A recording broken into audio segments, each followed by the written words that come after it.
Alright. Hello, welcome back. If you're new here, I think we both are, because this is literally my second video.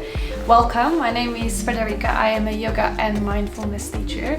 Sorry, I'm still not used to the camera, so I keep looking at the little screen and in the middle. So my eyes might be wandering a bit.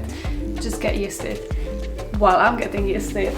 So today's video is focusing on what do you need to know about becoming a yoga teacher and taking a yoga teacher training. I've got some notes on the side. I hope to edit it out, this video, in a way that it's like short and snappy and really just going to the point, because I do have a tendency to ramble. I have tried to record this video in the past and then I was just like, no, it's too much editing, too much waffling. So anyways, please do subscribe if you enjoyed this video and like it, so I know that this is the type of content that you do enjoy watching. And further ado, just let's dig in. So what do you need to know? How do you know if you are ready to take a yoga teacher training? So already the fact that you are considering taking a yoga teacher training kind of means that you are ready for it. It means that you are ready to take the next step within your practice. You don't necessarily have to become a yoga teacher as soon as you graduate. Some people take this training just because they want to deepen their knowledge and their practice, and that's absolutely valid, and you can still do that. So yeah, taking it for the reason of just your personal benefits is a great way as well, and a great reason to do so. And then some of you might think about actually teaching, and for those of you who are considering it even tiny bit in the back of your mind, I will say start teaching as soon as you graduate. I will come back to this point, to the graduation, later on, so we'll just leave it there for now. The only thing I will say, and that's my next point, is that the yoga teacher training is quite intense physically and emotionally as well. So you will need a good fitness level. And what the good fitness level means is obviously very personal. So just to like explain you a little bit about my journey and how I went to my course, is I thought I had a generally good fitness level, and I had a regular practice. So they ask you for the teacher training to have a regular practice. Again, that can mean different things to different people. For some people it means that you regularly, every week, every Tuesday, go to the same class, and it's been 2 years now, and you know, and you're ready to go further. For some people it might mean that they practice every single morning because maybe they practice Ashtanga or something like that.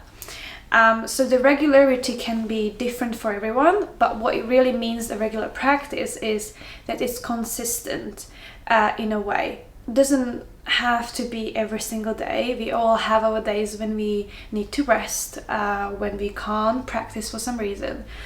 What it really means is that you're not practicing for 2 months and then you haven't done any yoga for 6 months, and then you done 1 month and then again had a 3-month gap. That's not really a regular practice.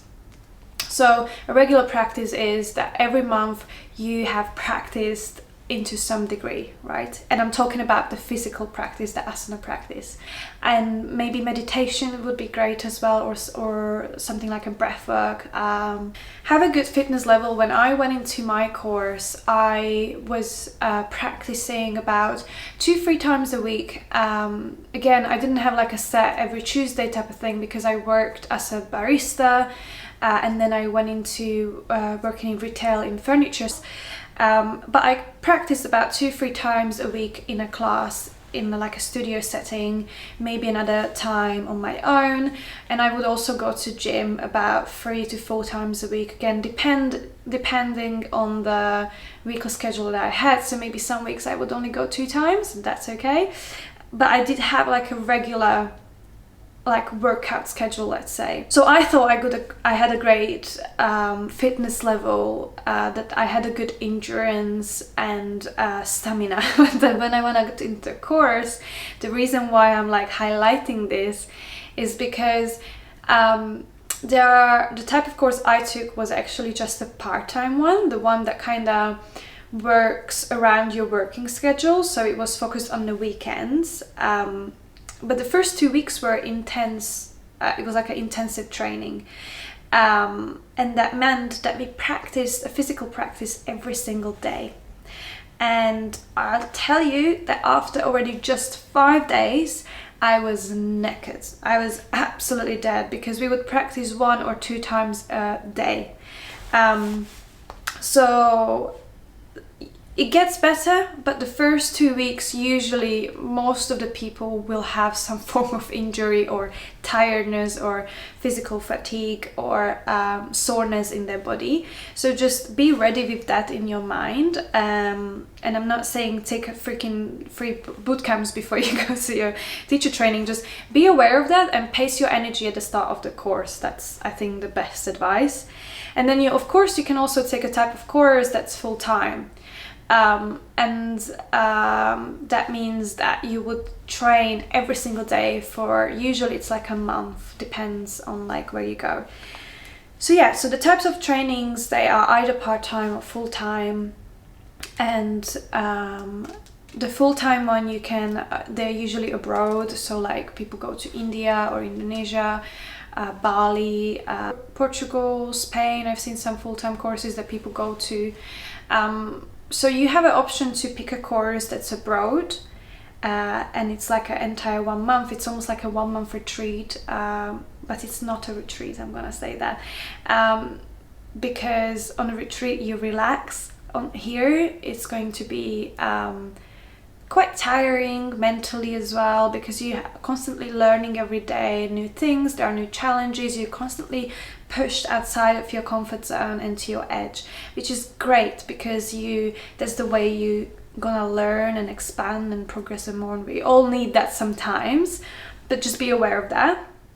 And then you can also take a part-time course, and usually those ones you can take in your city or in a nearby city. So I live in London, so I took my course in London, and it works around your working schedule. The reason why I went with this course is just because it was more affordable for me, because I was able to split the course price and pay off with a deposit and then 2 separate installments. The courses cost anywhere between, I'd say, £2,000 to £5,000, depending on where you go, the quality of the course, the teachers that teach the course, studio, and the city, the country you're in, and so on. My one was around £4,000, if I believe so. I think it was like 3,800 or something like that, or maybe £4,000. And as I said, I paid a deposit and then I paid 2 installments, which really helped me, because I worked in retail. I didn't have a huge amount of savings. Plus, I didn't want to put myself at risk of just dumping my job, taking 1 month off to go to do a course, come back, and then maybe not being able to find a job straight away.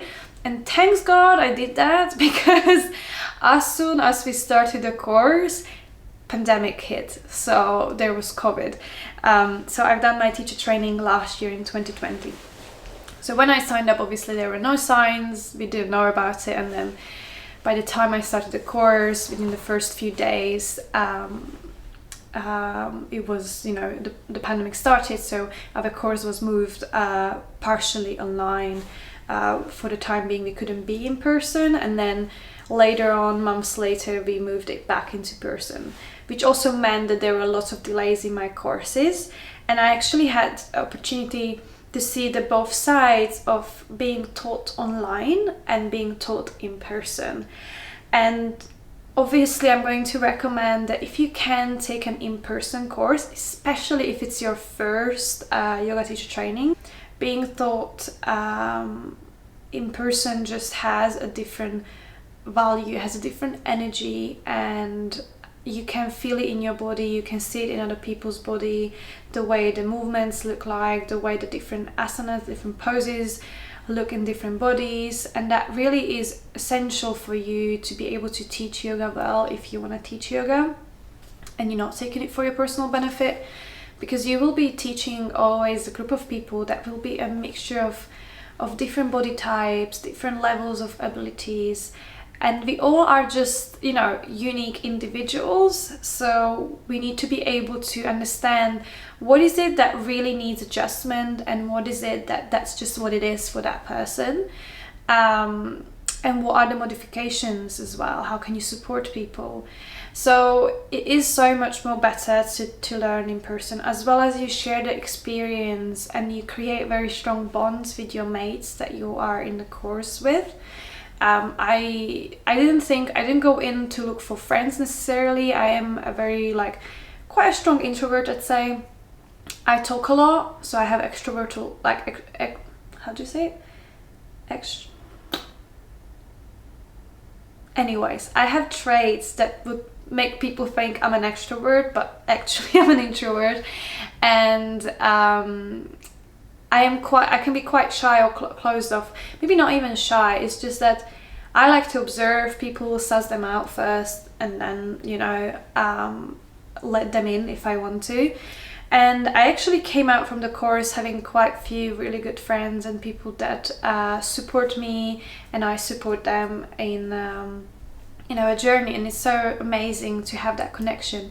And that's actually one of the benefits taking the course in your city where you live, or in the country where you live, because you will have a support system, a group of people that you can rely on, that maybe in the future will need covering classes, and you can cover for them, or you need your classes to be covered, they can cover for you. You can collaborate together, work on projects together, you can support each other, maybe with taking photos, like helping each other building your websites, and so on. So it is actually one of the biggest benefits of taking your course, I think, in your city, that you will have a community that will stay with you. Where when you go abroad, you still will have those relationships, but they will be probably more spread across the globe. And unless you're like a huge traveler, that might be not as supportive at the beginning of your journey than if you had them, at a close reach. You should consider when taking a course abroad is the additional cost that will pack up with that. So that was another reason why I didn't go with a course abroad, because it was going to be more costly. You have to also factor in the traveling, you have to factor in the time out of your work. Can you do that? Can you not take that? Some people are able to take sabbatical from work, and that's great for you.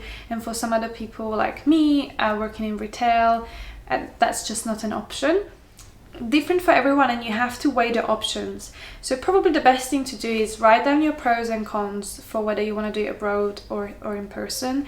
Really reflect on the financial side as well, unless you're like super safe with your savings and stuff like that, and you can really afford just doing whatever you like. As you go on with the course, you will also obviously have to have a good range of fitness gear, clothes to wear for your course. And that's not to be like fashionable, but that's just simply practical reasons. If you have to train, have to practice at least twice a day of physical practice, plus you will be learning and demoing asana poses, asanas/poses.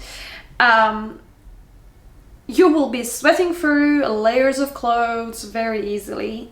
You really will need a range of clothes that you will, if you already have, great. I had to invest into some new when I was taking my course. And obviously you will need a good mat. You can practice anywhere, like we always say, but I think once you decide to do a teacher training, it's probably the time to invest into a good mat if you don't have one yet. By a good mat, don't necessarily mean something super expensive, but something that will be practical for you for the course. If you have to travel with it every day, you might want it to be slightly more lightweighted, or something that actually has a really good grip would be something that I really look in a mat for. So for me, a good mat means it has a good grip and it's not too heavy, so it's not too bulky for me to carry it around. Maybe it comes with a carrier bag, or I can get a strap to carry it, and it's quite light. Get some blocks, and you will have to buy some books probably. They will give you some materials that will be part of the course. I had a workbook. Books that I bought Some are basically the ones that they tell you to buy, and then some you might decide to get for yourself, like an optional thing. Are my yoga books that I got throughout the course. I do have some other ones, but they are more like mindfulness and philosophy related books, or like yin yoga and stuff like that, which aren't essential for your first initial course. This is my workbook. I train with Frame Academy, and I did a 200-hour teacher training, like you can see, and I'm not gonna show you what is exactly inside because I don't think I can. It would be disrespectful of their work. But basically it talks about philosophy, explains the 8 limbs, talks about all the different aspects of yoga. And then it has like basically asanas displayed and explained, and then we had to write our own notes as well. And then at the back it talks about sequencing, cueing, and different things. Assisting teaching methods, again, some notes that we had to write, and at the back it has Sanskrit words as well that we had to learn. Again, I've got some notes all over the place. So you will get something like this. Obviously every course is different, some might be digital. And then the things that they asked us in this specific course to buy was Light on Life by BKS Iyengar. Again, even if you don't want, like if you're not gonna can't speak, even if you don't end up taking the course, this is a great book to learn for just to learn like what yoga means as all round within the 8 limbs, not just asana. And yeah, it's a super duper book. And this is something additional I got for myself. So they said they would recommend this book if you wanted to get. This was optional. This is The Functional Anatomy of Yoga, a guide for practitioners and teachers by David Kale. Or Keel, I don't know. You tell me. I'll just show you a snippet of this book if I can somehow. It is a really good book, and as much as I was very scared of anatomy and thought I won't use this book, I have used it quite a bit, and I found that it was written very in a very accessible way. You can see I was highlighting bits that I found important for me. And if you don't know, I am not English. You can probably hear that I have a very weird mixed accent. I am from Slovakia, but I'm like mainly Hungarian, or like I come from like a mixed background, and I was raised bilingual. I also have dyslexia, so for me it's like quite funky learning technical things. And I understand, but I'm really rubbish with remembering the correct words and terms. And learning, I had to basically relearn this in English because I only learned these things back in school in Slovakian. So at the beginning, when we started the course and the anatomy part of the course, I was a bit taken back by how hard it was studying it online. It was difficult for me to follow the page, follow what he was saying, our teacher Matt, follow the questions of people over Zoom. It was all a bit too much for me personally, being dyslexic, and like I need time to read things slowly and so on. So it was a bit difficult, and then this book really helped me because we had some months of gaps between our graduation. As I said, we done part of the course online, and then we had a gap before we reunited in person, and then we had the graduation as well. So in that time I was reading this book and highlighting stuff that I wasn't too clear on. So yeah, I can recommend this book for sure. If you had any other training already in the past, maybe you have some kind of PT experience, or I don't know, physio experience that already knows everything about anatomy, you won't need this book, but regular folks like me will find this helpful. I haven't used it, so this was a little bit of waste of money for me, but I guess I can always come back to it in future, or I can offer it to a friend if they want to take a course to look at this. We had a really good sequencing explanation and training in my course. I was taught by Michael James Wong and Emily Claire Hill, and Michael also has his own sequencing course through Sunday School of Yoga. Yes, it's called Sunday School of Yoga, and he has his own sequencing course. So if you already done your training, and he does also 200 and 300 hour teacher training, I would definitely recommend training with him if you want to. And also Emily has her own teacher trainings through her studio called Mudra. Mudra is located in East London. I would definitely recommend to look into the sequencing and assisting course from MJ rather than getting that book. It's just a lot better when someone explains you in person and you get the experience. I don't know how about you, but I'm the type of person that learns the best with experience as well, and like trying things. Reading a book about sequencing for me just wasn't, it just didn't grab me. I didn't gravitate towards that. So those costs accumulate, and then maybe once you finish your course you realize you want to take a further course as well. I would say don't rush with that. Hold your breath for probably another 3 to 6 months. Take some time to practice teaching before you dive into another teacher training, so you just allow that what you learn to sink in. I feel like in my case, because my course was spread out for so long unexpectedly because of the pandemic, I had a lot more opportunity to teach in between and digest the information. But I imagine that if I graduated instantly in the period of time we were supposed to, I would have been very overwhelmed. I was still overwhelmed, but I cannot imagine how much overwhelmed I would be straight after graduation. So it's probably best to take about a 6 months gap before taking another course, even if it's just a breathwork course or whatever else. Give yourself a break to learn, to digest what you learn and put it into practice of teaching, even if it's just teaching your friends for now, or a few private clients that you might manage to get from your work or so on. Just season that information that you already have. What to expect from the course and what not to expect. I'd say don't expect the course to kind of make you be completely ready and comfortable to teach, because that's something that will come with practice.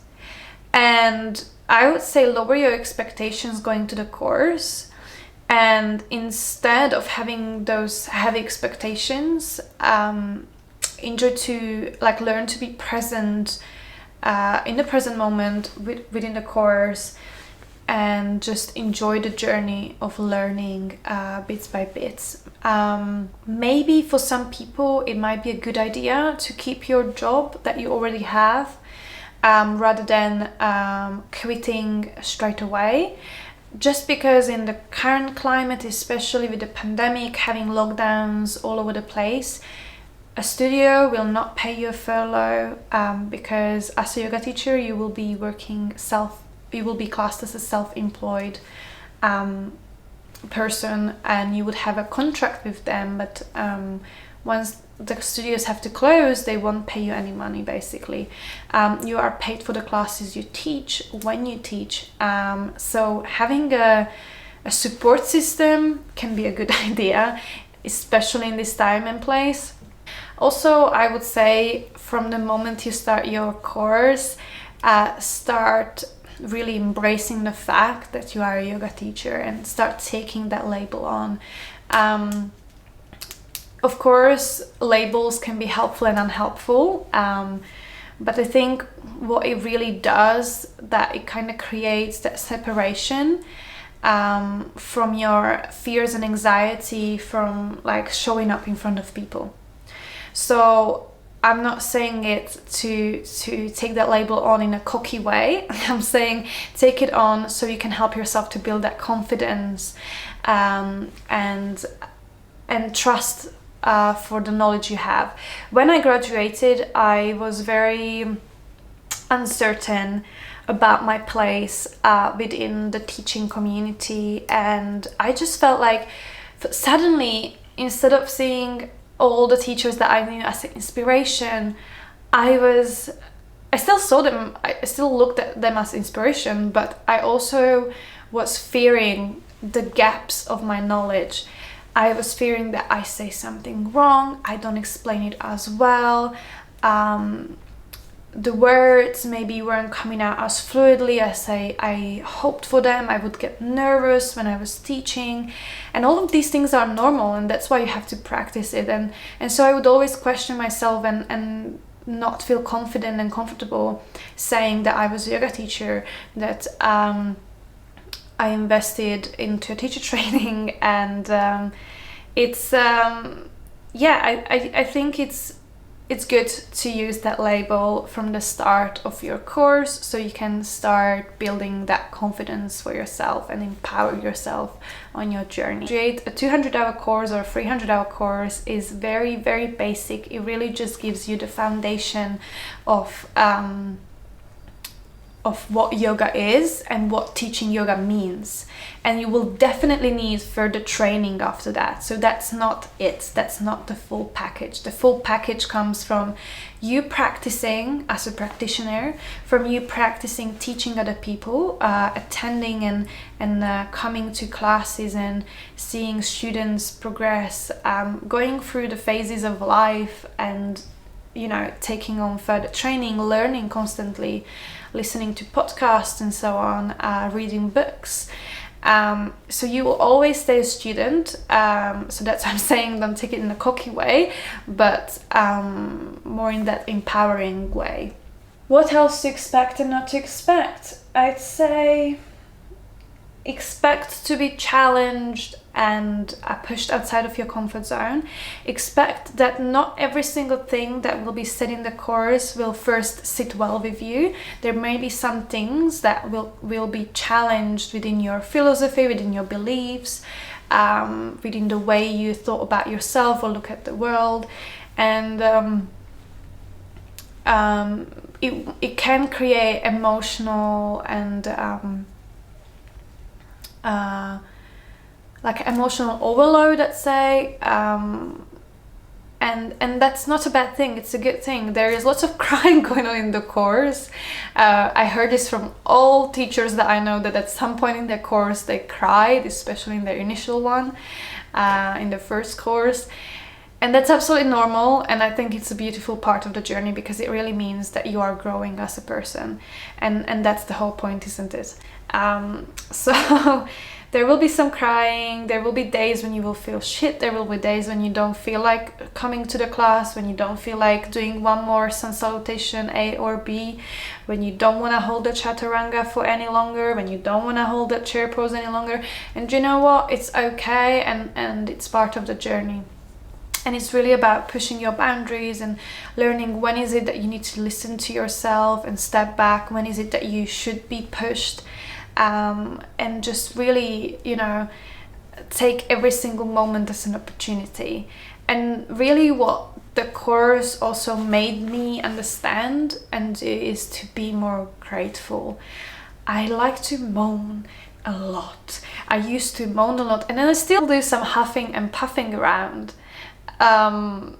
Because that's life, we all do, but I think I also am able to now recognize when I do that and be like, okay, Frederica, how does this support you today? Is this supportive of where you are? Is this going to get you any further in life? No. Okay, so what can we be grateful for instead? So I think gratitude is one of the things that you will really get from this course and community as well. And I think there's lots of things that you will have to learn about the business side of being a yoga teacher once you graduate. That's something that you shouldn't expect too much from the course. The course will tell you like a very, very basic outline of things. And of course I have my course just that I can reflect on, but also this is what I heard from other teachers that I know that took a different course. Maybe some places do a better job in it, but I think in general it's a very, like a small part of the course at the very end, at the very end, literally before your graduation, that they touch on these things of like, oh yeah, you will be self-employed and you will have to go on the gov's website and register yourself, and you will have to do your own taxes, and this is roughly what you can expect to be paid. So I think what I would suggest in 2021 especially, building a business, building a career as a yoga teacher, if that's the kind of leeway that you want to take in life, is being more involved in that well-being and wellness industry, rather than having like an office job or whatever else other career path you have, is that you will need to learn to become a business owner, a business person, and you will have to see yourself as a brand and see yourself as a business, and treat your teaching as a business. Because if you're gonna try to just cover your bills from simply teaching classes in studios, you will be overworked and you will burn out and you will be barely paying your stuff. Being a yoga teacher can be very insecure if you only rely on one source of income. So I say what you need to do when you finish your teacher training, or take it maybe before you even take your teacher training, is to already factor in what could be the costs of further training in like the business type of like a coaching. Oh my god, I can't speak. Factor in a cost for like a business coaching course, let's say. There are bootcamps that you can take. One I would recommend is through M. Hackstep. That's one I did. It's called the Mindful Business Coach, and her name is Jem. Looks a little like this again. I'm probably gonna try and get up a proper shot for you. And there are other business coaches as well. So just find one that resonates with you, to kind of learn about how to promote yourself, how to make this into a more sustainable living, how can you layer up your income. Ways of earning money when you're a yoga teacher is through workshops, through retreats, through private clients, corporate yoga, so teaching for corporates, sharing on-demand videos on different platforms. You can use YouTube. Obviously on YouTube, if you get a certain amount of views, you will start earning money from ads. There are other platforms like Moving, for instance, but there are some other platforms as well out there where you can teach, where you can share your teaching. And then also you can teach outdoor, and you can also teach online. So for outdoor classes, I teach through BuaFit. I do outdoor classes in London. This is where we are based at the minute, but we are also looking to explore and expand. So even if you somewhere else, still get in touch with them. It takes time and consistency to build up your clientele, whether that's in person, whether that's online. So I'd say when you graduate, or when you're nearing graduation, start building your clientele, your students. And even if they will just show up once a month or every 3 months, doesn't matter. Get a mailing list, create a mailing list. It's essential. Get them on there and start taking contacts of people, so you can start then later on through a mailing list, keeping them in loop what you're doing, so people can show up. And at the beginning there might be like one person coming up to your class. Maybe someday that one person won't even come, and that's okay.